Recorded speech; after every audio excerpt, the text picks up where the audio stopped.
সূরাত ইব্রাহিমের প্রথম আয়াতে পবিত্র কুরআন মাজিদকে আল্লাহ তাআলা পৃথিবীতে কেন পাঠিয়েছেন, কুরআন নাজিলের উদ্দেশ্য কি, এ প্রসঙ্গে তিনি কথা বলেছেন। তিনি বলেছেন, কিতাবুন আনজালনাহু ইলাইক, হে নবী, এই কিতাব কুরআন আমি আপনার উপর নাজিল করেছি। লিতুখরিজান নাসা মিনাজ যুলুমাতি ইলান নূর, উদ্দেশ্য হলো অন্ধকারে নিমজ্জিত মানুষগুলোকে কোরআনের মাধ্যমে আপনি আলোর পথ দেখাবেন। সুবহানাল্লাহ। কোরআন এসেছে মানুষকে আলোর পথ দেখাতে। এই আয়াতে কারিমা আল্লাহ নাজিল করেছেন এমন এক যুগে, যে যুগের নাম ছিল আইয়ামে জাহিলিয়া, অন্ধকার যুগ। সমাজের মানুষগুলো আপাতমস্তক অন্ধকারে নিমজ্জিত ছিল। ওই যুগের মানুষের মাঝে মনুষ্যত্বের সামান্য ছিটে ফোঁটাও ছিল না। মানুষগুলো নিচে নামতে নামতে এতটাই নিচে নেমেছিল, হয়তো তার নিচে নামার কোনো জায়গাও অবশিষ্ট ছিল না।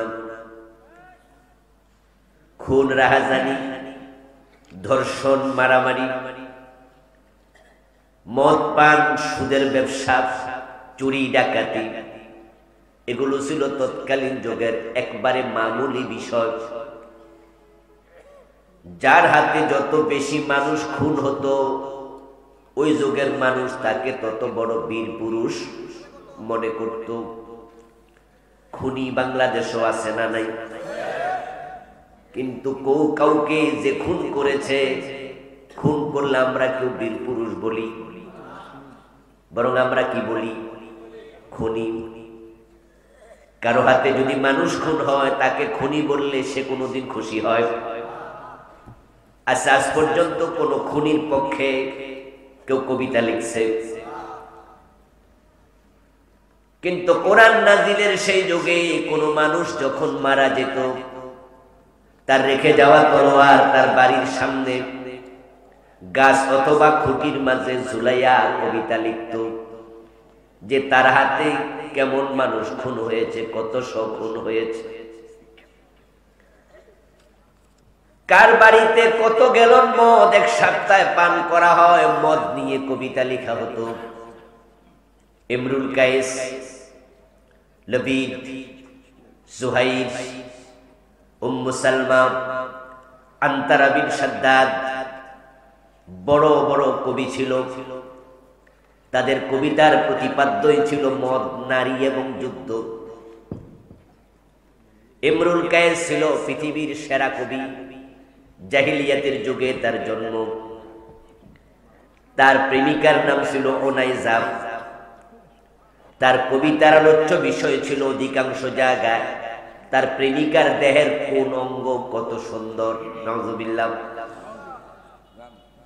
তাদের রুচিবোধ এতটাই নিচে নেমেছিল, তারা এতটা বেহায়া নির্লজ্জ হয়েছিল, এতটা নিষ্ঠুর হয়েছিল, এমন কোন অপকর্ম নাই যেটা চূড়ান্ত সীমানায় তারা পৌঁছে নাই। বাবার সামনে তার যুবতী মেয়েটাকে হায়নার দল দর্শন করত। অসহায় বাবা চোখের পানি ছেড়ে দিয়ে কান্না করত। বিচার পাওয়া দূরের কথা, বিচার চাওয়ার কোনো জায়গাও ছিল না। কারণ যারা সমাজের নেতা তারাই তো বিচার করবে। আর তখন তো যত নেতা ছিল প্রায় সব নেতা নিজেই ছিল ধর্ষণকারী। বিচারটা করবে কে? মেয়ে শিশু জন্ম নিলে বাবা নিজ হাতে জীবিত মেয়েটাকে মাটির নিচে চাপা দিয়ে দিত। নিষ্ঠুরতা কাকে বলে? আমাদের দেশে নিষ্ঠুর মানুষ আছে, খুনি আছে। এরশাদ শিকদার ছিল, পিচ্চি হান্নান ছিল, ছিল না? মুরগি মিলন, টোকাই সেলিম, কানা সাগর, ঠ্যাংবাঙ্গা শাহ আলম, আরো কত রকমের সন্ত্রাসী বাংলাদেশও ছিল, এখনো আছে। কিন্তু কোন সন্ত্রাসীকে যদি বলা হতো লাখ টাকা দেব, কোটি টাকা দেব, তোমার নিজের মেয়েটার বুকে গুলি চালাও, এরশাদ শিকদারও রাজি হতো না, পিচ্চি হান্নানও রাজি হতো না। কিন্তু আরব দেশের মানুষগুলো নিষ্ঠুরতার কোন পর্যায়ে গিয়েছিল, নিজের মেয়েটাকে নিজে জীবিত কবরে চাপা দিত। আমার ভাইয়ারা, রাসূলুল্লাহ সাল্লাল্লাহু আলাইহি ওয়াসাল্লামের বয়স যখন 17 হলো, যৌবনে পদার্পণ করলেন, বুঝতে থাকলেন, ভাবতে শিখলেন, ডানে বামে সামনে পিছে তাকায়া প্রিয় নবী মুহাম্মদ ইবনে আব্দুল্লাহ দেখেন পুরাটা সমাজ অন্ধকারে ডুবে আছে। বুদ্ধিমান সচেতন মানুষ, তাই তিনি সমবয়সীদেরকে সাথে নিলেন। হেল্পফুল ফুজুল নামে একটি সেবা সংঘ স্থাপন করলেন। সমবয়সী যুবকদেরকে সাথে নিয়ে মানুষের বাড়িতে বাড়িতে গিয়ে বলতে শুরু করলেন, তোমরা চুরি ছেড়ে দাও, ডাকাতি করো না, মেয়েদেরকে জীবিত কবর দিও না, তোমরা জেনা ব্যভিচার করো না, মদ পান ছেড়ে দাও। এভাবে রাসূল বলতে থাকলেন। বলতে বলতে প্রিয় নবীর বয়স হয়ে গেল 40। 17 থেকে 40 দীর্ঘ 23 বছর পার হলো। দাওয়াতি কাজ চলল। মক্কার লোকেরা ওনাকে আলামিন উপাধি দিল, as-সাদিক বলে ডাকলো, কাঁধে তুলে লাফাতো, গর্ব করে বলতো আব্দুল্লাহর ছেলে মুহাম্মদের মতো এত চমৎকার ছেলে আর আরব দেশে নাই। কিন্তু প্রিয় নবী পিছনে ফিরে তাকায়া দেখেন 23 বছর দাওয়াত দিলাম, একজন চোর চুরি ছাড়ে নাই, কোন ডাকাতি ছাড়ে নাই, সমাজে সামান্য পরিবর্তন আসে নাই। লোহার মাঝে পিটালে আর একটা হাতুড়ি দিয়া লোহা আওয়াজ দেয়, যেই সেই পিটাইছো কিন্তু কমাইতে পারবা না, সেপটা হবে কিন্তু ওজন কমবে না। 1 কেজি লোহা যদি আপনি 2 দিন ধরে পিটান, কয়শটা কমবে? সেপটা হইব কিন্তু ওজন কমবো না। রাসূলুল্লাহ 23 বছর দাওয়াত দিলেন, লোহার মতো যেই সেই, অন্যায় সামান্য কমে নাই। 40 বছর বয়সে তিনি এবার পিছনে ফিরে তাকায়া ভাবলেন কি করা যায়। সমাজটা তো পরিবর্তনের চেষ্টা করেছি, 23টা বছর মানুষকে বিভিন্নভাবে বুঝাইছি, কিন্তু পরিবর্তন তো হলো না। তাই তিনি বের হয়ে গেলেন ঘর থেকে। মক্কা থেকে কয়েক কিলোমিটার দূরে জাবালে নূর একটি পাহাড় আছে। ওই পাহাড়ের চূড়ার মাঝে একটা গুহা আছে, নাম গারে হেরা। ওখানে বসে প্রিয় নবী ধ্যান করতে থাকলেন, কি করা যায়, পরিবর্তন কেন হয় না, চিন্তা করছেন সমাজ নিয়ে। আল্লাহ তাআলা কোরআনে বলেন, আল্লাযীনা জাহাদু ফীনা লানাহদিয়ান্নাহুম সুবুলানা। আমার পথে যারা চেষ্টা চালায়, প্রচেষ্টা চালায়, তাদেরকে পথ দেখানো আমি আল্লাহর দায়িত্ব হয়ে যায়।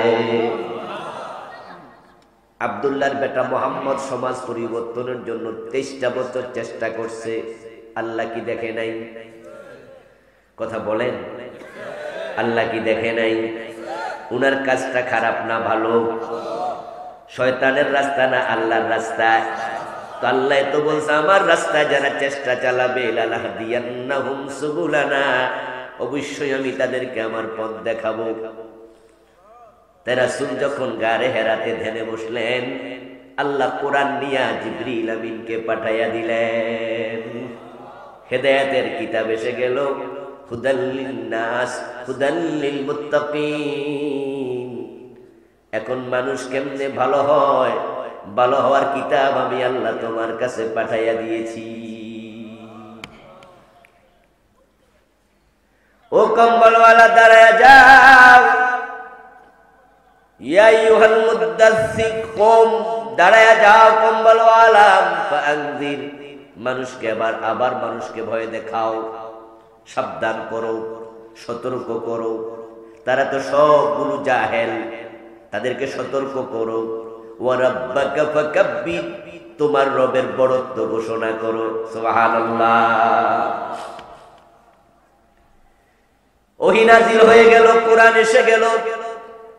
রাসূলুল্লাহ সাল্লাল্লাহু আলাইহি ওয়াসাল্লাম কোরআন লইয়া আবার দাঁড়ায়া গেলেন। দাঁড়ায়া যেতে বলছেন কে? ও কম্বলওয়ালা দাঁড়াও। যারা সমাজ পরিবর্তন করতে চায় তারা শুয়ে থাকলে সমাজ পরিবর্তন হবে না, তাই দাঁড়াতে হবে। এখন আমরা অত নব্য জাহিলিয়াতের মাঝে আছি।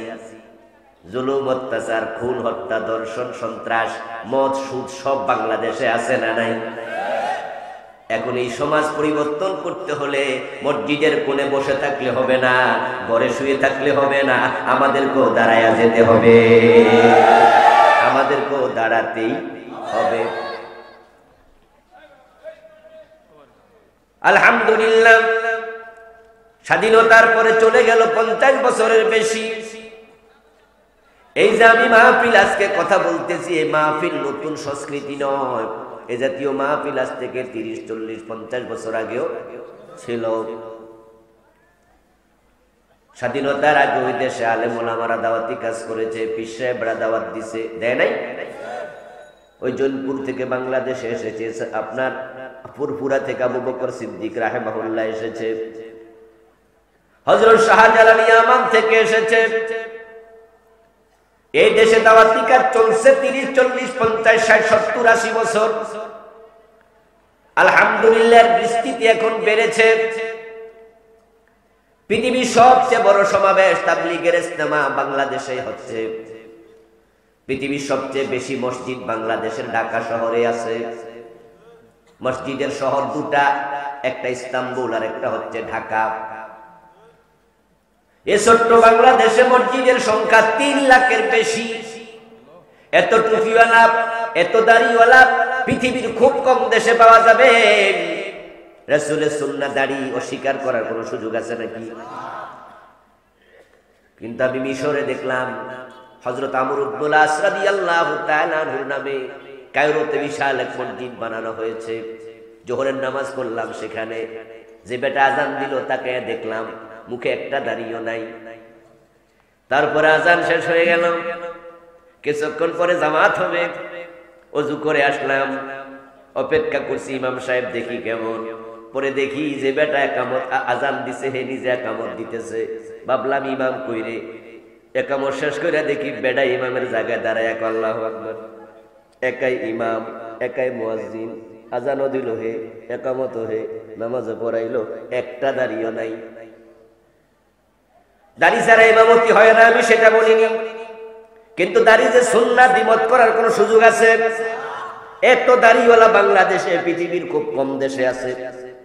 সুন্নাহর পাবন্ধ আমরা করি। এত টুপিওয়ালা, এত দাড়িওয়ালা, এত পীর। ওরে ভাই, পীরের সংখ্যা বাংলাদেশে যত, পৃথিবীর অনেক দেশে এত মানুষও নাই। কথা বলছেন? মাত্র 3 লাখ 4 লাখ মানুষ আছে পৃথিবীতে, এমন দেশও আছে। কিন্তু বাংলাদেশে পীর হইব 8-10 লাখ। মানিকগঞ্জে গেলে দেখবেন ঘরে ঘরে পীর। এমনও বাড়ি আছে, ঘর আছে 3টা, পীর আছে 3 জন, 3 ঘরে 3 জন পীর। এবং সেখানে মহিলা পীরও আছে। আমি একবার মাহফিল করতে গিয়ে দেখি লোকজন খুব কম। মনটা বড় খারাপ হলো, এত কম। আজকে যা আছে আজকেও কম, তবে ওখানে ছিল আরো কম। 10-12 বছর আগের কথা বলছি। আমি ওয়াজ শেষ করে বললাম, দূর, আজকে একটা দিন নষ্ট হইল। এই এত অল্প মানুষের কাছে কথা বললাম। 10,000 লোক, 20,000 লোক হলে মেসেজ তো বেশি লোকের কাছে যেত। আজকে 1-150 লোক। কমিটি কই, হুজুর এত লোক হয় না, আপনি বিদায়। আমি কই মানে কি? কয় হুজুর করতে কইব, ঘরে ঘরে তো পীর, হেরা ওয়াজ শুনবো কার? হেরা তো ওয়াজ করে। এবং আমাদের একজন মহিলা পীর সাহেব আছে, ওনার মুরিদও আছে। আমি অবাক হওয়ার পরে আমার কইল, হুজুর ওই পীরেরা আপনিও চিনেন? আমি কই কোন কে? আমি তো মানিকগঞ্জ আসি না, খুব কম। না আসলো আপনি চিনেন? নাম কইলে বুঝবেন, ফাইটটা যায়, ফাইটটা যায়। আমি কই নাম কইয়া শয়তানরে খুশি করা দরকার নাই। কিছু নাম শুনলে শয়তান খুশি হয়। ওরে কয় ফিরাম্মা, গুন্না সহকারে কয়। বাংলাদেশে তো ফির, পৃথিবীর অনেক দেশে তো মানুষ নাই, এত মসজিদ, এত মসজিদ, এত টুপি, এত দাড়ি, এত পাঞ্জাবি, এরপরও বলুন তো এই দেশে সিনেমা হল আছে না নাই? সুদি ব্যাগ আছে না নাই? দর্শন খুন আছে না নাই? স্বামীর হাতেও তার স্ত্রী নিরাপদ না। আমরা 2-1 বছর আগে দেখেছি সিলেটের এমসি কলেজের সামনে থেকে স্বামীর হাত থেকে বউ কাইরা নিয়া তারা দলবদ্ধভাবে দর্শন করেছে। চট্টগ্রামের কক্সবাজারে গত বছর স্বামী থেকে কেড়ে নিয়ে তার বউকে দর্শন করেছে 3-4 জন মিলে। আমার বন্ধু হুজুররা ওয়াজ করতে করতে কত বড় বড় আলেমরা মরে গেছে, কিন্তু বলুন তো সুদ কি মারা গেছে না আরো জওয়ান হয়েছে? তাবলীগের ভাইয়েরা, পীর সাহেব হুজুররা নামাজের ওয়াজ করলো, নামাজ পড়ো, নামাজ পড়ো, নামাজ পড়ো। ফজরের নামাজে সালাম ফিরিয়ে দেখবেন মসজিদ পরিপূর্ণ না খালি। এমন মসজিদ আছে 1 কাতার, আধা কাতার, এমন মসজিদও আছে ইমাম মুয়াজ্জিন ছাড়া মুসল্লি একটাও। ওয়াজ কোথায় গেল? সিনেমার বিরুদ্ধে ওয়াজ করতে করতে, বেপরদার বিরুদ্ধে ওয়াজ করতে করতে আমাদের বড় বড় আলেমরা পৃথিবী থেকে গত হয়ে গেছে, চলে গেছে তারা। বলুন তো বেপরদা, বেহায়াপনা আগের চেয়ে কমেছে না বেড়েছে? আগে মেয়েরা পড়তো 3 পিস, এখন ঢাকা শহরে পরে 2 পিস। হাজার হাজার মেয়ে আছে, গলায় ওড়নাটাও নাই, বুকের উপরে তো নাই, গলায়ও নাই, মাথায় দেয়া দূরের কথা।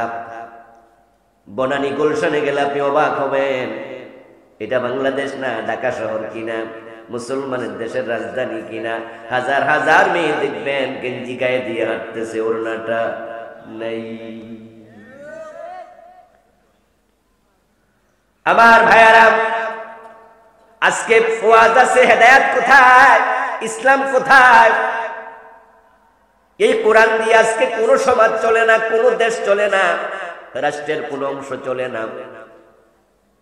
আজকে অর্থনীতি, সমাজনীতি, রাজনীতি, স্বরাষ্ট্রনীতি, শিক্ষানীতি, পররাষ্ট্রনীতি, কোন জায়গায় কোরআনের কোন প্রভাব নাই। কোরআনের একটা আয়াত তো মানতে রাজি নাই, এগুলো নাই, সিলেবাসে নাই, সিস্টেমটাই উল্টা। বঙ্গভবন, গণভবন, সচিবালয়, আদালত, হাইকোর্ট, সুপ্রিম কোর্ট, সংসদ ভবন, আপনি কোন জায়গায় কোরআন দিয়ে মানুষ চলতেছে? আমরা নাকি 92% মুসলমান। কোরআন কার কাছে আছে? আগে মাদ্রাসার মসজিদে কোরআন ছিল, এখন মসজিদও বিপদ। কোরআনের হক কথা বললে ইমামের চাকরি টিকে না, তাই মসজিদও হক কথা বলার পরিবেশ এখন আর নাই। ওয়াজ করার আগে ইমাম সাহেব তাকায় দেখে সভাপতি আসেনি, যদি আছে সভাপতি, তাহলে ওয়াজ করার সময় সাবধান, এমন ওয়াজ করা যাবে না যেটাতে সভাপতি নারাজ হয়। নাউযুবিল্লাহ। সেক্রেটারি ঘুষখোর, ঘুষের বিরুদ্ধে ওয়াজ নাই। সভাপতি সুদে টাকা লাগায়, সেখানে সুদের বিরুদ্ধে ওয়াজ হবে না। এটা করা যাবে না, ওটা করা যাবে না। আমাদের মসজিদে কোনো রাজনৈতিক বক্তব্য চলবে না। ইমাম নিয়োগ দেওয়ার আগে শর্ত দিয়া দেয়, তাহলে মসজিদ থেকে ইসলামী রাজনীতির ওয়াজ ছিল তোরে বন্ধ। আর মাদ্রাসাগুলোর অবস্থা তো বড় খারাপ হয়ে গেছে। আলিয়া মাদ্রাসায় যাইয়া দেখবেন প্রিন্সিপালের রুমে মাথার উপরে বেড়ির ছবি ঝুলতেছে।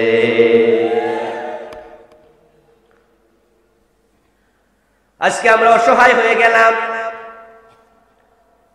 যেই রুমে ছবি ঝুলানো থাকবে সেই রুমে রহমতের ফেরেশতা প্রবেশ করবে কেমনে? قال النبي صلى الله عليه وسلم لا تدخل الملائكة بيتا فيه كلب أو تصاوير। কুকুর থাকলে, ছবি ঝুলানো থাকলে রহমতের ফেরেশতা ঢোকে না। তাহলে প্রিন্সিপালের রুমে একটা বেডা একটা বেডি, দুইজনের ছবি ওপেন ঝুলতেছে, ওখানে যদি প্রিন্সিপাল মারা যায়, প্রিন্সিপালের জান কবজ করবো কেডা? রহমতের ফেরেশতা। এ তো ঢুকবো না। কি বিপদে আছে প্রিন্সিপাল? প্রিন্সিপালের রুমের মাঝে, তাকের মাঝে আছে বুখারী, তাকের মাঝে আছে কোরআন। আর দুইটা ছবি মাথার উপরে ঝুলতেছে, কোরআনের উপরে ছবি, তাক নিচে ছবি উপরে। যে মহিলার ছবি ঝুলানো হয়েছে মাদ্রাসার অফিসে, ওই মহিলার চেহারা দেখলে সওয়াব হবে না গুনাহ হবে? তার চুল দেখা জায়েজ না হারাম? তার গলা দেখা জায়েজ না হারাম? চেহারা নিয়ে আলেমদের মাঝে মতভেদ আছে। ইবনু আব্বাস বলেছেন জায়েজ, ইবনু মাসউদ বলেছেন জায়েজ নাই। কিন্তু চুল দেখার ব্যাপারে কোনো আলেমের দ্বিমত নাই। পরনারীর চুল দেখা হারাম, কান দেখা হারাম, গলা দেখা হারাম, হাতের বাজু দেখা হারাম।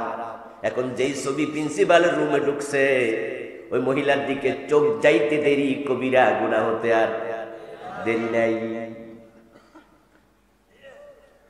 এখন সমাজের দুর্দশা চলছে।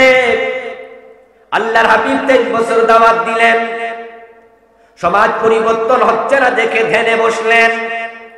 50 বছরের বাংলাদেশে দাওয়াত চলতেছে, সমাজ পরিবর্তন হয় না। ও তাবলীগের ভাইয়ারা, তোমাদের দাওয়াত খুব একটা কাজে লাগেনি, সমাজে নামাজি বাড়ে নাই। তোমরা যাবা বাজারের মসজিদে নামাজ পড়বা মাগরিব। ও প্রিয় ভাই, মাগরিবের নামাজ পড়া শেষ করে বারান্দায় এসে দাঁড়ায়া তাকাবা, মসজিদে এসে কতজন, দোকানে আছে কত হাজার, নামাজি কই? ফজরে তো খালি। কয় পার্সেন্ট লোকে নামাজ পড়ে 5 ওয়াক্ত? 90%-এর মাঝে আমার তো মনে হয় না 10% লোক 5 ওয়াক্ত নামাজ পড়ছে। সুদের বিরুদ্ধে ওয়াজ করেছ, কাজ তো হলো না, সুদ তো দূর হয় নাই। সিনেমার বিরুদ্ধে ওয়াজ করেছ, সিনেমা এত বাড়া বাড়ছে। শুধু বাংলাদেশি সিনেমা যথেষ্ট না, ভারত থেকে আমদানি হয়। মোবাইলের কারণে যুবকদের হাতে হাতে সিনেমা হল পৌঁছে গেছে। এখন সমাজের দুর্দশা কাটাতে হলে কি করতে হবে? ওই নবী মুহাম্মদের মতো একটু ধ্যানে বসা দরকার। 23 বছর পরে তিনি ধ্যানে বসছে, আল্লাহ ওহী নাযিল করে পরিবর্তন করে দিয়েছে। আল্লাহর হাবিব সাল্লাল্লাহু আলাইহি ওয়াসাল্লাম কোরআন পাওয়ার পরে মানুষের বাড়িতে বাড়িতে আবার যেতে থাকলেন, দাওয়াত আবার শুরু করে দিলেন। এখন দাওয়াত তিনি আর মন মতো দেন না, আগে দিয়েছেন নিজের চিন্তা প্রসূত দাওয়াত। এখন আল্লাহর বক্তব্য, ইয়া আইয়ুহার রাসূলু বাল্লিগ মা উনজিলা ইলাইকা মির রাব্বিক, ওয়া আমার রাসূল, আপনার রবের পক্ষ থেকে যা নাজিল হয় ওই ওহীর তাবলীগ করুন। এখন আর মন মতো দাওয়াত দেওয়ার সুযোগ নেই। রাসূলুল্লাহ সাল্লাল্লাহু আলাইহি ওয়াসাল্লাম কোরআন নিয়ে মানুষের বাড়ি বাড়ি চলে গেলেন। আবু বকর হাত তোলা দিয়ে বলল, আমি রাজি, কোরআন মানব। মা খাদিজা বলে, আমি রাজি। বেলাল বলে, আমি রাজি। যায়েদ বলে, আমি রাজি। ওমর বলে, আমি রাজি। ওসমান বলে, আমি রাজি। আলী বলে, আমি রাজি। দাওয়াতি কাজ চলতে থাকলো। দাওয়াত দিতে দিতে বিশ্বনবীর বয়স হয়ে গেল 63। 40 থেকে 63 23, 17 থেকে 40 ও 23। প্রথম 23 বছর রেজাল্ট 0। এখন পরের 23 বছর রেজাল্ট এমন হলো, ফুলে ফলে সুশোভিত রেজাল্ট। নবী মুহাম্মদ হয়ে গেলেন বিশ্বমানের হিরো। উনার মতো মহানায়ক পৃথিবী আর কখনো দেখে নাই। পুরা সমাজ এখন পরিবর্তিত হয়ে গেল। চুরি নাই, ডাকাতি নাই, মদ নাই, জেনা নাই, উৎপাত নাই, এমন শান্তি এসে গেছে। প্রিয় নবী ইন্তেকালের আগে বলে গেলেন, খায়রুল কুরুনি করনি।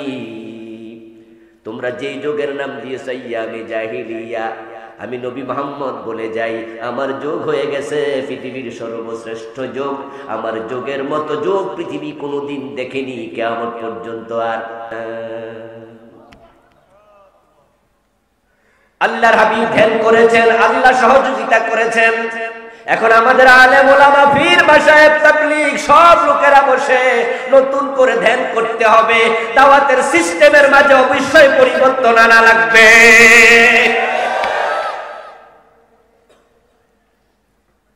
এখন আমরা দাওয়াত দিচ্ছি, আমাদের দাওয়াতের সিলেবাস কি?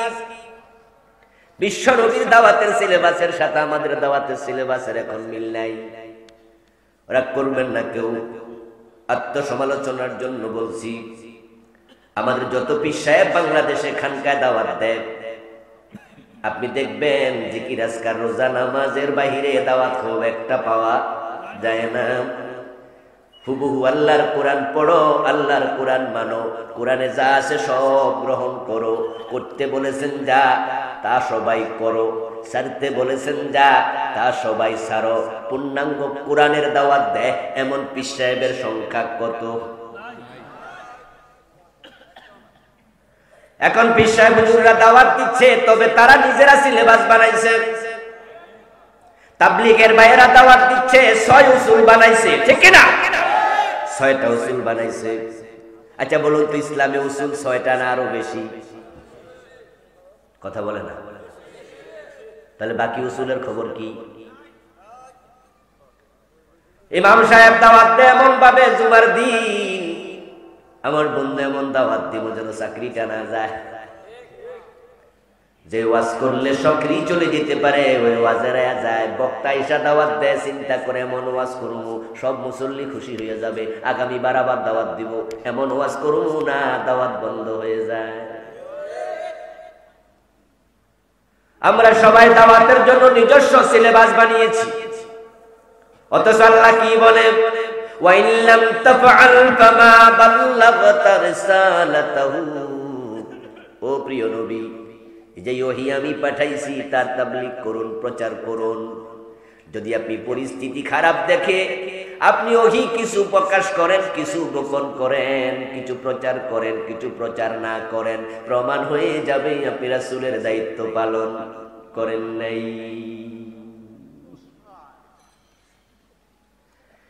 আল্লাহ পাক রব্বুল আলামিন কোরআন পাঠালেন, রাসূলুল্লাহ সাল্লাল্লাহু আলাইহি ওয়াসাল্লাম সমাজটাকে পরিবর্তন করে দিলেন।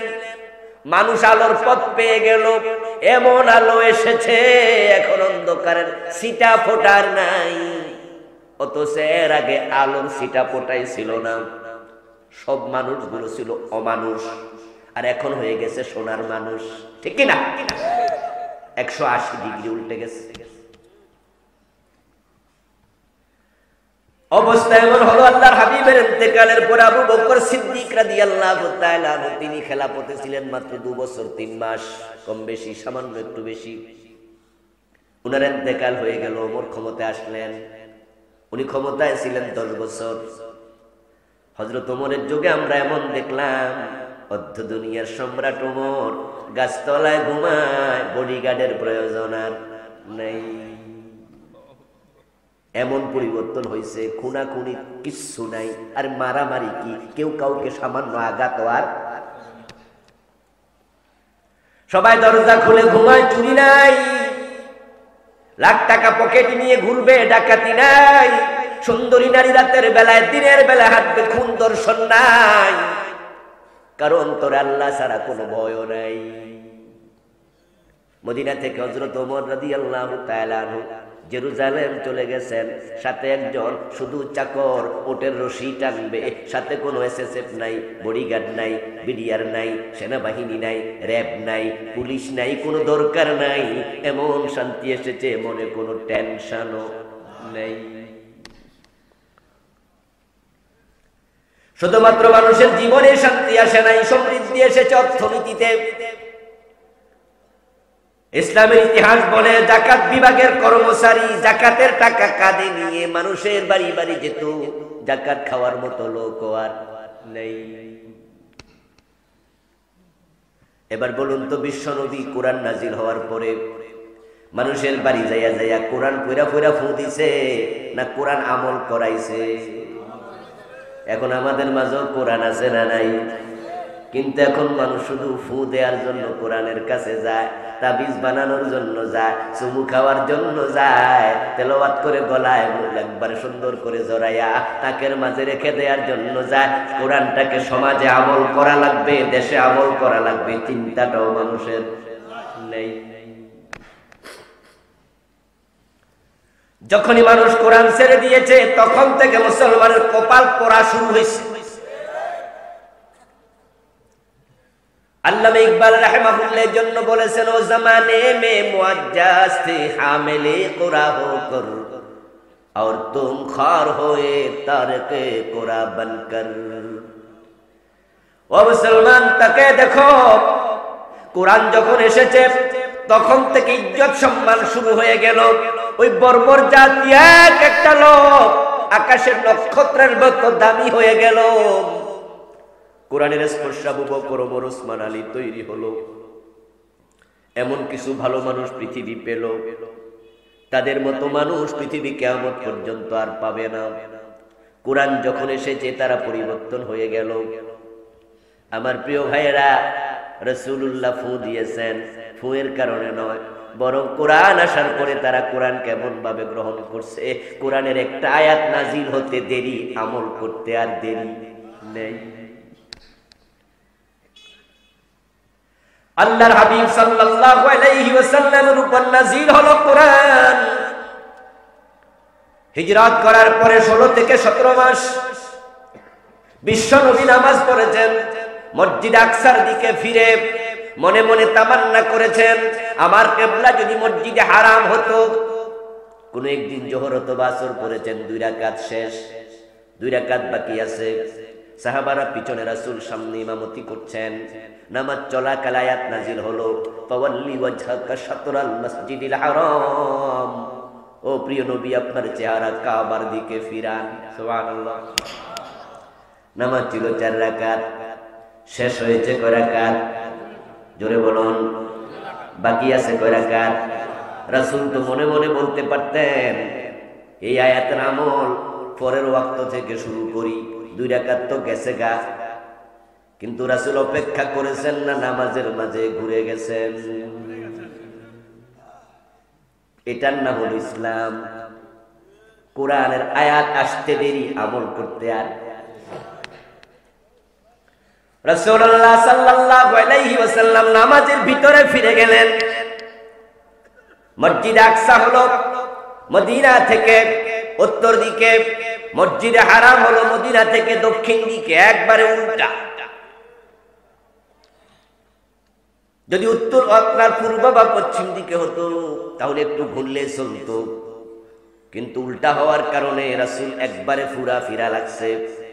এখন পিছনে তো সাহাবারা আছে, রাসূলকে ফিরতে দেখতে দেরি, সাহাবারা নিজেরাও ফিরতে 1 সেকেন্ড দেরি করেন নাই। কোরআনের বিধান মানতে দেরি করার কোনো সুযোগ নেই। এই কোরআন যখন ছিল না, রাসূলুল্লাহ নিজের 23 বছর চেষ্টা করেছেন, নিজের চিন্তা চেতনা দিয়া পরিবর্তন হয়নি। আর কোরআন দিয়া শুরু করছেন, পরিবর্তন হয়ে গেছে। বঙ্গবন্ধু চেয়েছে সোনার বাংলা বানাতে পারেনি, জিয়াউর রহমান চেয়েছে শান্তি আনতে পারেনি, এরশাদ চেয়েছে পারেনি, বেগম খালেদা জিয়া পারেনি, বঙ্গবন্ধুর কন্যা শেখ হাসিনা পারেনি, বরং বাংলাদেশের কোটি কোটি টাকা পাচার হয়ে কানাডায় বেগম পারা হচ্ছে। চুরি ডাকাতির হাজারে আগে সে হাজার হাজার গুণ বেড়ে গেছে। ও বন্ধু, কেন পারে নাই? কেন পারে নাই? তাদের সদিচ্ছা ছিল না, এটা আমি মোটেও মনে করি না। কারণ সকল প্রেসিডেন্ট, সকল প্রধানমন্ত্রী চায় দেশটা যদি ভালো হয়, তার সুনাম হবে, মানুষ তারে ভোট দিয়ে আরো নেতা বানাবে, ঠিক না? এটা সবাই চায়। বদনাম হোক, এটা কেউ চায় না। কিন্তু শান্তি কেন নাই? ও প্রিয় ভাইয়েরা, কান খুলে শুনুন, নবী মুহাম্মদ সাল্লাল্লাহু আলাইহি ওয়াসাল্লামের মতো বুদ্ধিমান, প্রজ্ঞাবান, বিচক্ষণ, চালাক, বিজ্ঞ, প্রাজ্ঞ, প্রত্যুৎপন্নমতিতা সম্পন্ন পৃথিবীতে কোনো মানুষ আসেনি, কোনোদিন আসবে না। উনি যদি কোরআন ছাড়া সমাজে শান্তি আনতে না পারে, তোমরা পারবা কেমনে?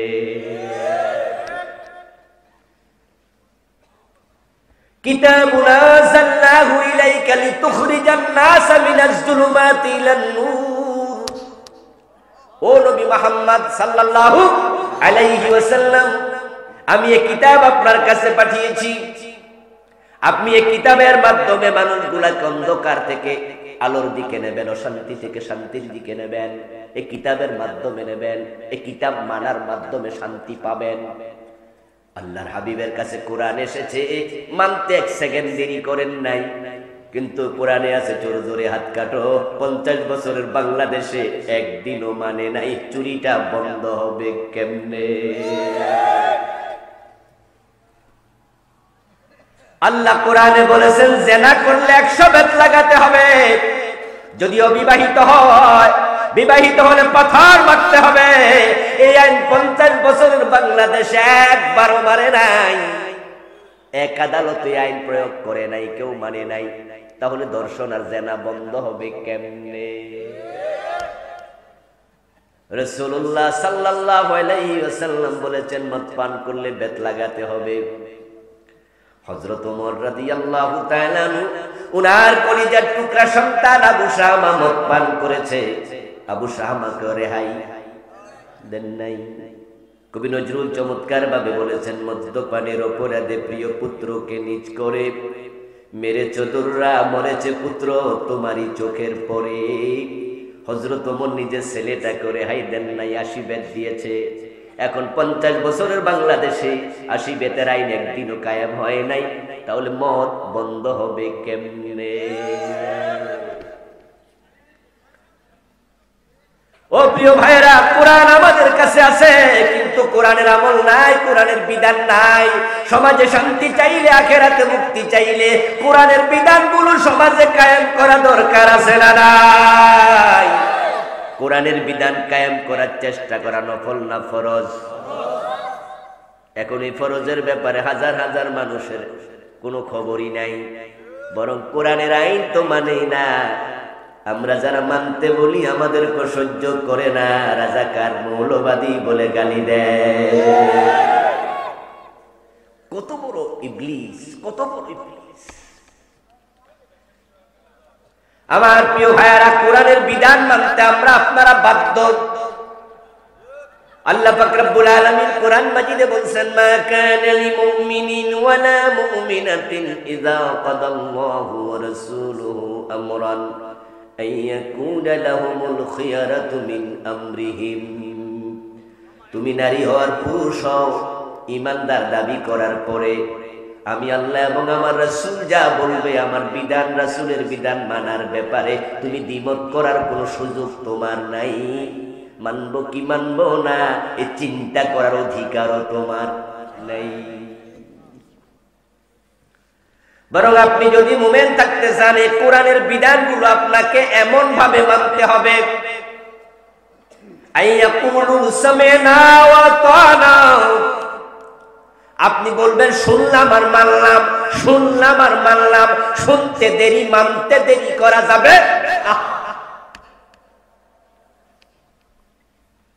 قال النبي صلى الله عليه وسلم المؤمن كالجمل الأنيف حيثما قيد ينقاد।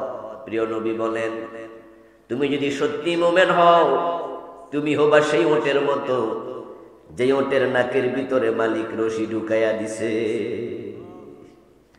কি চমৎকার উদাহরণ প্রিয় নবী দিলেন। মুমিন হবে সেই ওটের মতো যে ওটের নাকের ভিতরে মালিক রশি ঢুকাইছে।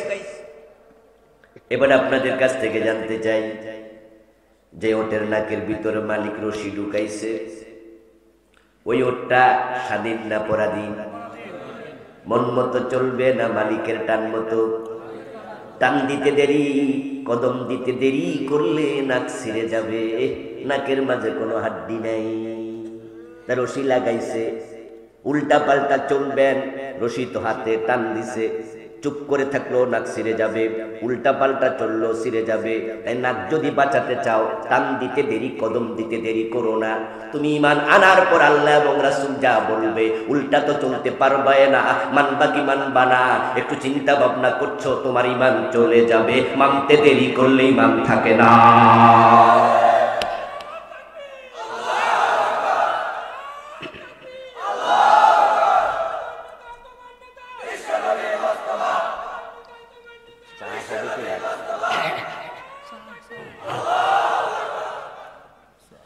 আমার প্রিয় ভাই, ঈমান যদি আপনি বাঁচাতে চান, ঈমান নিয়ে মরতে চান, তাহলে আল্লাহর কোরআনের যত বিধান আছে সব আপনাকে গ্রহণ করতেই। ছোটকালে আপনারা যখন মক্তবে গেছেন, মক্তবের মাঝে আপনাদেরকে কয়েকটা কালেমা শেখানো হয়েছে, এখনো কালেমাগুলো শেখানো চলছে। কালেমায়ে তাইয়্যিবা, কালেমায়ে শাহাদাত, কালেমায়ে তাওহীদ, কালেমায়ে তামজিদ, ঈমানে মুজমাল, ঈমানে মুফাসসাল। এগুলোর মাঝে কোরআন হাদিস থেকে নেয়া শব্দ দিয়া আলেম ওলামারা কিছু কালেমা বানাইছে। এই কালেমাগুলো এইভাবে সবগুলো একসাথে হাদিসে পাওয়া যায় না, কিন্তু সবগুলো হাদিস থেকে নেয়া। এগুলো ঈমানের বাস্তব রূপ। ঈমানে মুজমাল, আমানতু বিল্লাহি কামা হুয়া বিআসমাইহি ওয়া সিফাতিহি, আমি আল্লাহর উপর ঈমান এনেছি, তার নাম এবং সিফাত যেমন তা সহ। ওয়া কাবিলতু জামিয়া আহকামিহি, এবং তার যত হুকুম আছে আমি সব হুকুম একসাথে গ্রহণ করেছি। এখন যত হুকুম আছে সব গ্রহণ করে তুমি মুমিন হইলা। এখন হুকুম তো আছে চোর ধরে হাত কাটো, কি খবর?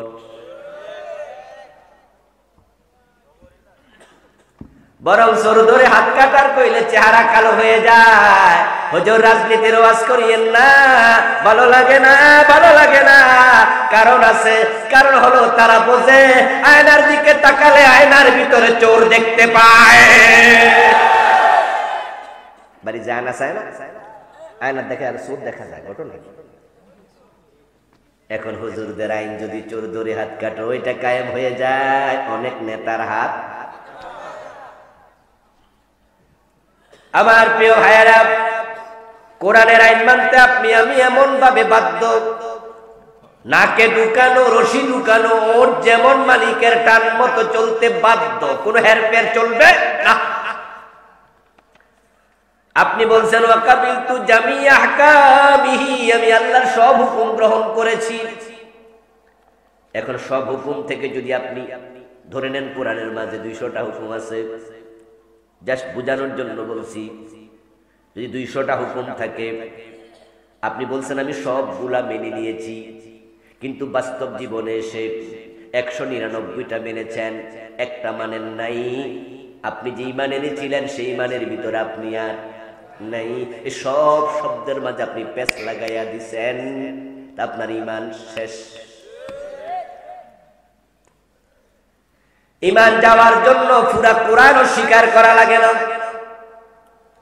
এ কোরআনের বিসমিল্লাহর বা থেকে মিনাল জিন্নাতি ওয়ান নাসের সিন পর্যন্ত যত হরফ আছে, কেউ যদি বলে সব মানি, এক হরফ মানি না, ঈমান। যত বিধান আছে, আইন আছে, যদি কেউ বলে সব মানি, একটা মানি না, ঈমান।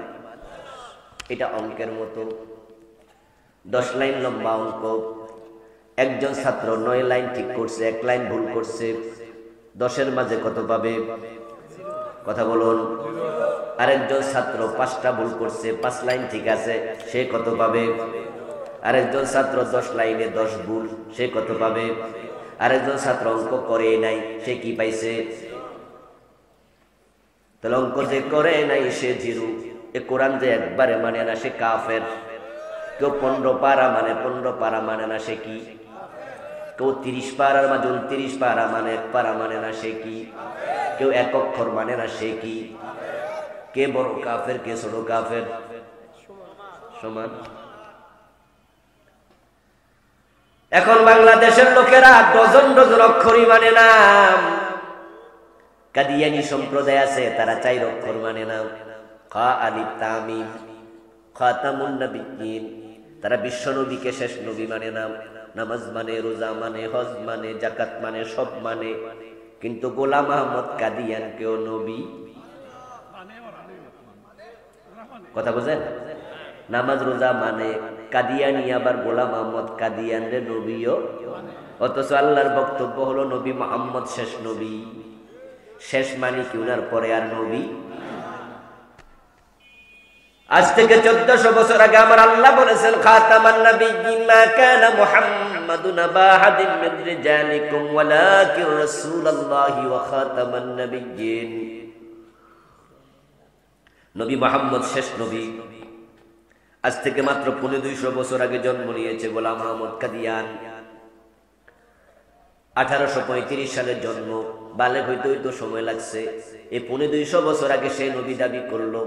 1400 বছর আগে আল্লাহ বলল নবী মুহাম্মদের পরে আর নবী নাই। কিছু মুসলমানের সন্তান তার নবী মনে করলো। তামাম পৃথিবীর সব আলেম বলেন তোদের ঈমান শেষ, কাদিয়ানি কাফের। তারা বলবো হুজুর আমরা তো নামাজ পড়ি, রোজা রাখি, হজ করি, যাকাত দেই। আমরা বলবো ও বেটা 4 অক্ষর মানুষ না, তাই বাকিটি মাইনা কোনো লাভ। মুমিন হলো সব মানতে হবে। এখন ওই কোরআনের মাঝে আছে আলা লাহুল খালকু ওয়াল আমর, এখানে অক্ষর আছে 15টা।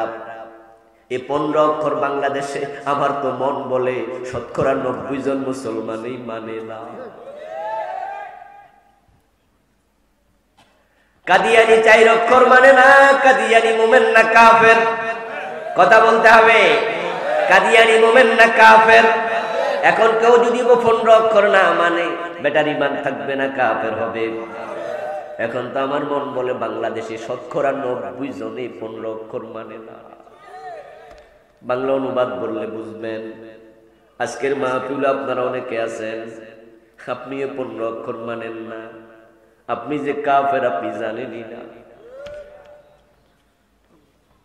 আলা লাহুল খালকু ওয়াল আমরু, বাংলা অর্থ হলো সাবধান, সৃষ্টি যার, আইন চলবে শুধুই তার। বলেছেন কে? এবার একটু শক্তিশালী আওয়াজ দিয়া বলুন তো, সৃষ্টি কার? জোরে বলুন, আইন চলবে কার?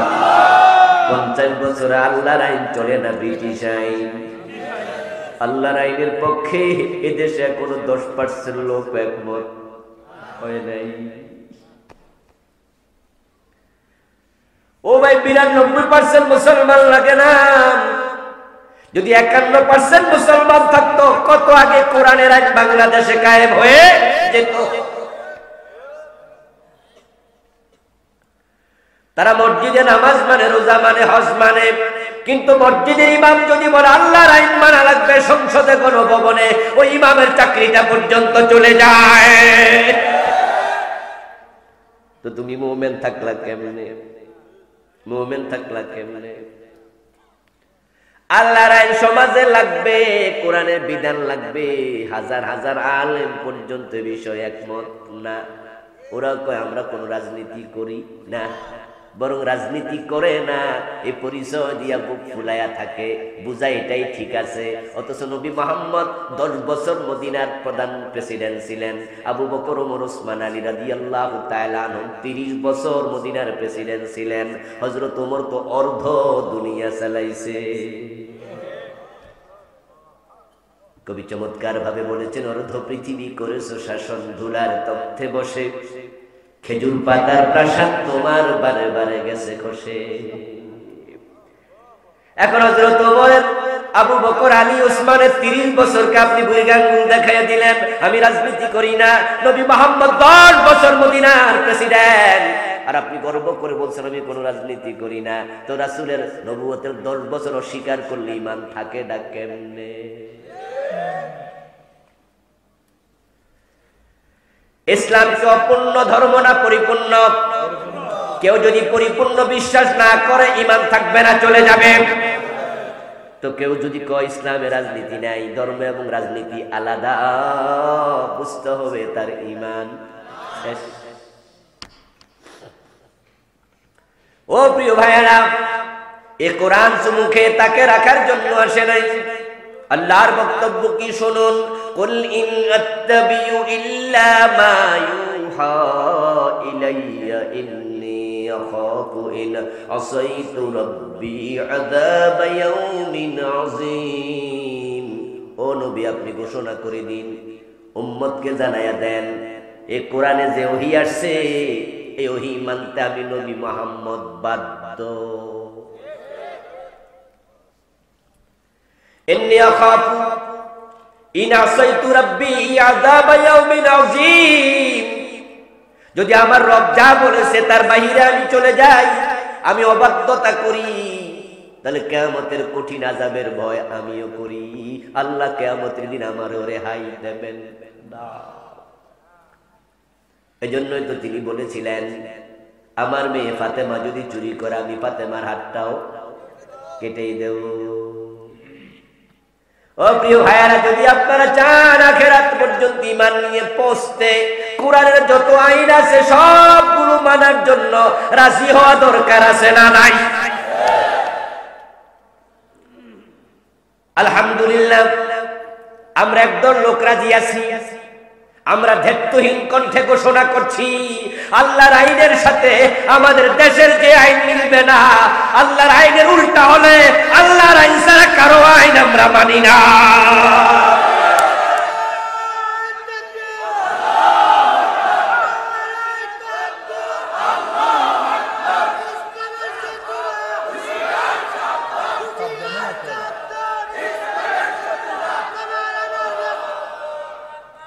আমার প্রিয় বন্ধু, আল্লাহর জমিনে আল্লাহর আইন লাগবে।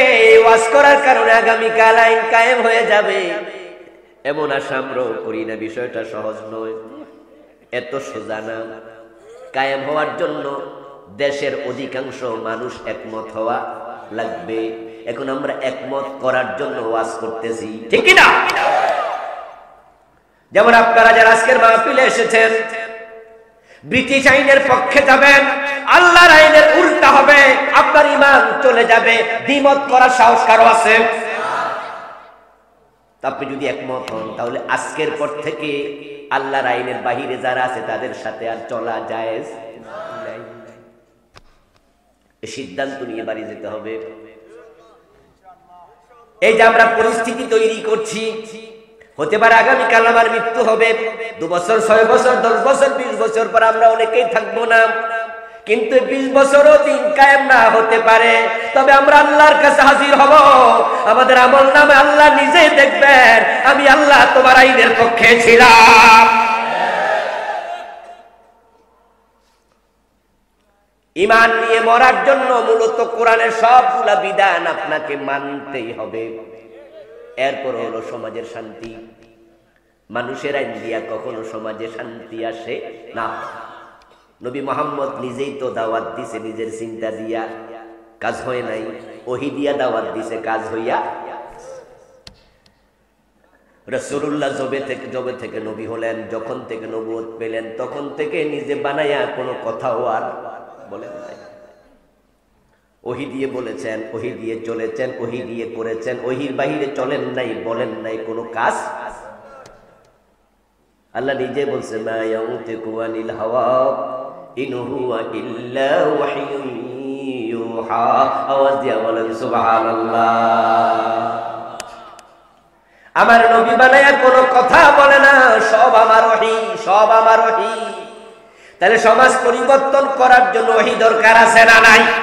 আরে মানুষের আইনে সমাজ পরিবর্তন হবে না। কারণটা কি এবার শুনুন। মানুষের আইন আর মাদ্রাসার জাল হলো সমান। আইন যারা বানায় তারা সাধারণ পাবলিক না নেতা? কথা বলুন। আইন কি ভোটাররা বানায় না নেতারা বানায়? তো নেতারা আইন বানানোর সময় এমন ফাঁক রাখে যেন নেতারা ধরা না খায়। যে গোটা পায়জামা বানায়, এ বেটা প্রস্রাবের জায়গাও বানায় রাখে চেইন দিয়া, ঠিক না? বেটা বোঝে যদি চেইন না দেই তাহলে তো পায়জামা নষ্ট হইব। তো মানুষ যখন আইন বানায় নিজেরা বাঁচার জন্য বানায়। তাই মানুষ আইন বানাইছে, চোর ধরে জেলে দাও, হাত কাটিও না। এখন চোর ধরে জেলে দেয়, আর আপনারা মনে মনে ভাবেন শাস্তি হইয়া গেছে। আমি তো মনে করি এটা মূর্খতা। কারণ চোর ধরে জেলে দিলে ওই চোর ডাকাত হয়ে বের হয়, বরং আরো হিতে বিপরীত হইছে। দোয়ার সে আদোয়া বালা, বুঝেন? দোয়ার সে আদোয়া বালা মানে হলো খাল থেকে বড় মাছ ধরছে। মাঝে মাঝে জীবিত মাছ পুকুরও তো পাওয়া যায়, পাওয়া যায় না? পুকুরের মাঝে বড় মাছ ধরছে, ইলিশ মাছ কি জানি কয়, বড় রুই মাছ লাফাইতেছে। তবে পুকুর শেষ করছিল, তাই গায়ে কাদা মাদা লাগে আছে, মাছ ধরছে কাদা মাটি থেকে। এখন বেড়া কোলে কইরা লইয়া আইসে বউরে কয়, দেখো দেখো জীবিত মাছ রান্না করলে স্বাদ বেশি, তাই দেরি করো না, মরতে দিও না। তো বউ কয়, গায়ে যে কাদা খানসা মানসার ভিতরে ঢুকা রয়েছে, তাহলে একটু ওই পাশের পুকুরে ধুইতে যাই। ও বেডি এটা কোলে লইয়া ধুইতে গেছে, যেই মাত্র পানিতে নামাইছে লাভ দিয়া। এখন স্বামী কয়, কি গো বউ, মাছের কি খবর? তাড়াতাড়ি আয়ো। দাও তো রেডি কইরা বইয়া রইছি। বউ কয় মাছ তো গেছে গা। কয় কারণ কি? কই যে দুতে নামছিলাম, তখন স্বামী কয় দোয়ারছে দোয়া বালা আছি। বেটা ছাগল চুরি করছে, ধরে আপনি জেলে দিছেন, আর মনে মনে ভাবছেন এলাকার ছাগল নিরাপদ, চোর জেলে। ওই ছাগল চোর জেলে গেছে, যাইয়া দেখে জেলের মাঝে ডোরা কাটা গেঞ্জি গায়ে বড় বড় মোছওয়ালা অনেকে ঘুরতেছে, যাদের 20 বছর জেল, যাবজ্জীবন জেল, গাড়ি ডাকাত, বড় বড় মাস্তান, বড় বড় ডাকাত, গুলিওয়ালা, পিস্তলওয়ালা, গাড়ি ডাকাতি করছে, ব্যাংক ডাকাতি করছে, দরা খাইয়া জেলে আছে, 20 বছর জেল। ওই মোছওয়ালা ইসা কয়, কিরে ভাই নতুন আমদানি বুঝি? ছাগল চোর কয়, জি স্যার, গতকালকে ঢুকছি। পুলিশ হইতেছে, এবার জিজ্ঞাসা করে কি মামলা? জিগায় না স্বাভাবিক একটা কথা। পরিচয় হচ্ছে যে কালকে যে ঢুকছো কি মামলা? ছাগল চোর তো সর্বে কয় না। মোছওয়ালা কয়, বেড়া না কইলে কিন্তু আমার সিনসনি কানের নিচে মারমু। তখন এবার ছাগল চোর কয়, আসতে কইরা ভাই ছাগল চুরি করছে। ওই মোছওয়ালা কয়, তোদের মতো সিসকে চোরের কারণে জেলখানার বদনামি, জেলে যেহেতু আইবি তা কিছু কইরা আইতি বেড়া আমরার মতো। এখন ছাগল চোর জিজ্ঞাসা, স্যার আপনি কি করছেন বস? বেটা কপাল খারাপ, ব্যাংক ডাকাতি করতে গেছিলাম, পুলিশ রাতে ধরা খাইছি, না হয়তো এক রাতে কোটিপতি। ছাগল চোর কয়, কোন কি? 30 বছর ছাগল চুরি করছি, 2 লাখ টাকা এখনো জমাইতে পারি না, আর আপনি এক রাতে কোটিপতি কেমনে? কয় কয় মাস? কয় 6 মাস জেল হইছে। কয় থাক আমি তো আছি, শিখাই দেব সৎসঙ্গে স্বর্গবাস, অসৎ সঙ্গে। এখন বেটা কেমনে গাড়ি ডাকাতি করে, ব্যাংক ডাকাতি করে, তার থেকে তালিম নিচ্ছে, আর মনে মনে ভাবে জেলে আরো 2 মাস আগাইলাম না কেন? 6 মাস যখন শেষ, এবার জেলখানা থেকে বের হয়।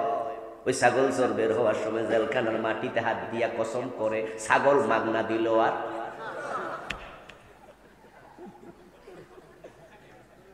ও বেটা বের হওয়ার পরে এলাকার লোকেরা মজা করে, যারা আত্মীয় স্বজন আছে, যারা একটু ঠাট্টা করতে পারে, তারা কয় আর ছাগল চুরি করবি নি? কয় মাগনা দিও নিনু না। এখন আপনি মনে করছেন মনে আল্লাহর ওলি বই হইয়া বাইর হইছে। মোটেও না, মোটেও না, অসৎ সঙ্গে সর্বনাশ হয়ে গেছে। ছাগল চোর চুরি করলে জেলে দাও, গরু চোরকে জেলে দাও, আর যারা কলমের খোঁচা 1000 কোটি টাকা চুরি করে তাদেরকে ভোট দিয়া নেতা বানায়া দাও। কারণ তারা এমন ভাবে আইন বানাইছে মাকড়সার জালের মতো। মাকড়সা যখন জাল বানায় তখন মনে মনে ভাবে বৈশা বৈশা খামু, আর কষ্ট হয় না, মশা ধরা পড়বে, মাছি ধরা পড়বে, খেতে থাকবো। কিন্তু টিকটিকি যখন দৌড় মারে, জাল খুঁজা পায় না। মাকড়সার জাল মশা ধরতে পারে, মাছি ধরতে পারে, টিকটিকি ধরতে পারে না। এমন আইন বাংলাদেশে চলছে, ছোট ছোট চোর ধরা খাবে, বড় বড় চোর তারা এমপি হবে, মন্ত্রী হবে, তাদেরকে ধরার মতো আইন এই আইনের ভিতরে নেই। এই জন্য দেখবেন ছোট লোকের ছেলে, গরিবের ছেলে মদ খাইছে, রাস্তায় ধরা পড়ছে, পুলিশ আইসা ধরে নিয়ে গেছে, লকারে ঢুকাইছে, পিটা দিছে, টাকা কিছু নিছে, অথবা 10 দিন 20 দিন 1 মাস জেলে ঢুকাইয়া দিছে। আর বড় লোকের ছেলে যখন সেরাটনে যায়, ওখানে মদ খাইয়া মাইয়া লইয়া লাফায়, ওখানে তারা সেলুট দে, ধরার মতো ক্ষমতা নাই, কারণ আইনটাই এমনে বানাইছে। Hotel Radisson, hotel Sonargaon, hotel Sheraton, এগুলা কি মদের দোকান নাই? আছে, মানে ওপেন টু অল। আপনি যান, নাউজুবিল্লাহ, আপনিও খেতে পারবেন, কেউ ধরবে না সেখানে। শুধুমাত্র মদই খাইতে পারবেন না, আপনি মেয়েও লাফাইতে পারবেন সেখানে। মদের বারের সাথে ড্যান্স ক্লাব পর্যন্ত আছে, কেউ ধরবে না। আইন এমনে বানাইছে, তার মাকড়সার জালের মতো। আমার বন্ধু, কোরআন কায়েম না হলেও ওয়াজ দিয়া কখনো মাদক বন্ধ হবে না। এ পুলিশের, র্যাবের, সেনাবাহিনী সবাই মাদক বিরোধী। আমাদের প্রধানমন্ত্রী বলেন আমরা জিরো টলারেন্স, স্বরাষ্ট্রমন্ত্রী মহোদয় বলেন মদের ব্যাপারে জিরো টলারেন্স। কিন্তু এরপর হাজার হাজার পিজিয়াবা এখন প্রতিদিন ঢুকতেছে বাংলাদেশে। মাঝে মাঝে ধরা খায় 5 লাখ পিজিয়াবা ধরেছে আমাদের বিজিবি, ঠিক না? আচ্ছা ধরা না খাইলে কই আসতো? নিশ্চয় দেশে ঢুকতো। তাহলে খাওয়ার মতো লোক অলরেডি তৈরি হইয়া। এখন এই মাদক থেকে জাতিকে কেমনে বাঁচাবেন?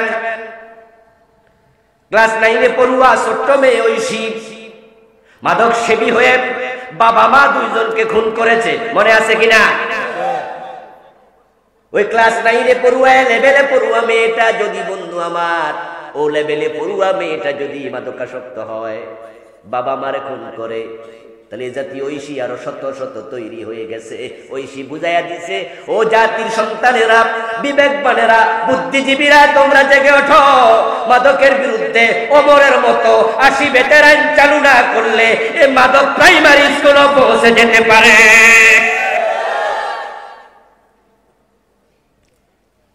আমরা তো বলি চোর ধরে হাত কাটার আইন করে দাও, কোরআনের আলোকে শান্তিকারে কই দেখবা। এই সিরাজগঞ্জ জেলায় 10টা চোর ধরে হাত কেটে দেয়া হোক, জজকোর্ট থেকে রায় হয়ে যাক, কুমিল্লা জেলায় হয়ে যাক, ঢাকা জেলায় হয়ে যাক, এইভাবে যদি শুরু হয়ে যায় বগুড়া জেলায় হয়ে যাক। আর কিভাবে হাত কাটে এটা টেলিভিশনে প্রচার করা হোক, ভিডিও করে করে ইউটিউব আপলোড করা হোক, গুগলে দিয়ে দেয়া হোক। হাত কাটা চোর দেখে অনেক চোর এমনি নিজ উদ্যোগে চুরি ছেড়ে দেবে, ঠেলার নাম বাবাজি বটে। আল্লাহর আইনে কোনো ব্যবধান নাই। প্রধানমন্ত্রীর ছেলে যদি মদ পান করে, প্রেসিডেন্টের ছেলে মদ পান করে, এমপির ছেলে মদ পান করে, ওমরের মতো 80 বেত লাগাতে শুরু করে দাও। আল্লাহর কসম দিয়ে দৃঢ়তার সাথে বলবো, 6 মাস পরে বাংলার সীমানায় মদখোর পাওয়া যাবে না, সপ্তাহের মতো সোজা হয়ে যাবে। আল্লাহর বিধান, আল্লাহর আইন সমাজে কায়েম না হলে বন্ধু শান্তি নাই, শান্তি নাই। দুনিয়া শান্তি পাবেন তখন কোরআনের বিধানগুলো সমাজে বাস্তবায়ন হবে যখন। এখন জায়গা মতো কোরআনের বিধান যেখানে পাশ হয় আইন, সেখানে কিছু কোরআনওয়ালা পাঠাতেই। ওয়াজ আমরা অনেকে করেছি, চলছে ওয়াজ। আজকের এই মাহফিল আলহামদুলিল্লাহ 2-3 হাজার কম বেশি লোক হয়ে যাবে। এখন এই যে 2000-3000 লোক আমরা এখানে আছি, আমরা সবাই যদি মাদকের বিরুদ্ধে মিছিল করি, কালকে মাদক বন্ধ হয়ে যাবে। সুদের বিরুদ্ধে মিছিল করলে সুদী ব্যাংক বন্ধ হবে। কিন্তু আমাদের 151 জন নেতা যদি সংসদ ভবনে একবার হ্যাঁ বলে, তাহলে সুদের বিরুদ্ধে আইন পাশ হয়ে যাবে, সুদী ব্যাংক 1 মিনিটে বন্ধ হয়ে যাবে। আমাদের 151 জন নেতা যদি মাদকের বিরুদ্ধে কথা বলে, 80 বেতের পক্ষে একবার হ্যাঁ বলে, ওয়াজার লাগবে না, মাদক বন্ধ হয়ে যাবে। এখন এই জন্য আল্লাহর আইন বিধান কায়েমের জন্য সংসদে কোরআন পাঠাতে হবে। আমাদের ওয়াজ শুনে অনেকে মনে করে হুজুররা রাজনীতি করে, ক্ষমতায় যেতে চায়। ও প্রিয় ভাইয়েরা, তোমরা ভুল বুঝেছ। আল্লাহর কসম, আল্লাহকে সাক্ষী রেখে বলছি, আমরা কোন দলের কথা বলি না, কোন দলকে, কোন ব্যক্তিকে ক্ষমতায় নিতে চাই না। আমরা আল্লাহর কোরআনটাকে ক্ষমতায় পাঠাতে চাই।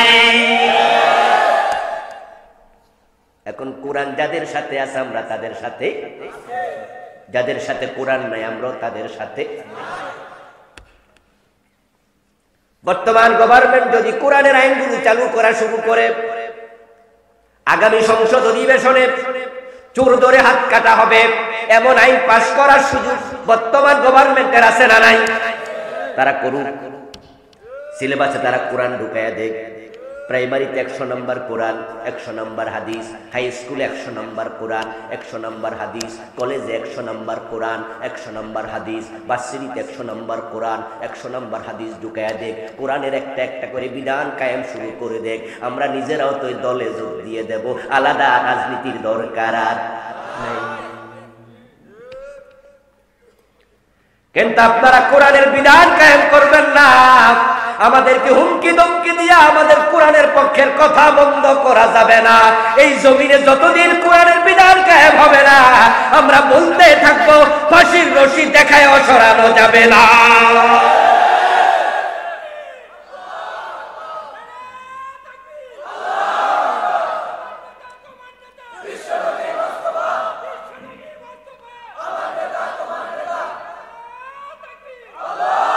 তবে প্রিয় ভাই, আল্লাহর কোরআন জমিনে কায়েম করায় কর্মসূচি সহজ না কঠিন? এই কাজ করতে যাইয়া দেখো বিশ্ব নবীর দাঁত নাই, চাচা পঞ্চাচা আমির হামজার কলিজা নাই, আপন নাতি ইমাম হুসাইনের দেহের মাঝে কল্লাটাই নাই। এই কাজ বড় কঠিন, কারণ আল্লাহর কোরআনের আইনের কথা যখন বলবা, সমাজে যারা মানব রচিত আইন বানায়া দেশ চালায়, তারা আল্লাহর আইন সহ্য করবে না। এটা একবারে স্বাভাবিক। তাই বিশ্ব নবীর মতো মহামানবের দাঁত ভেঙে দিয়েছে। উনাকে হত্যা করার জন্য তারা তলোয়ারওয়ালা উনার ঘরের চারপাশে হিজরতের রাতে ঘাড়ায় করায় রাখছে। উনি হিজরত করে চলে যাচ্ছেন, গুহাতে লুকায়া আছেন।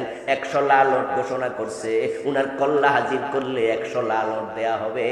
উনাকে 3 বছর শিবে আবি তালেবে জেলখানায় বন্দী রাখছে, দেশ থেকে বাধ্য করেছে। তার একটাই অপরাধ, তিনি আল্লাহর আইনের পক্ষে ছিলেন। আমার প্রিয় ভাইয়েরা, এখন এই জাতীয় বিপদ আমাদের আসার সম্ভাবনা আছে না নাই? যতই বিপদ আসুক, মুসিবত আসুক, ঈমান নিয়ে মরতে চাইলে আল্লাহর কোরআনের আইনের বিপক্ষে থাকার কোনো সুযোগ নাই, চুপ করে থাকারও অনুমতি নাই। অবশ্যই পক্ষে কাজ করতেই হবে। কোরআনের পক্ষে, কোরআনের আইন কায়েমের পক্ষে কাজ করার জন্য আপনারা রাজি আছেন তো? আল্লাহ আমাদের কবুল করুক, বলেন আমিন। হাদা মা ইনদি ওয়াল ইলমু ইনদাল্লাহ, আলাইহি তাওয়াক্কালতু ওয়া ইলাইহি উনীব।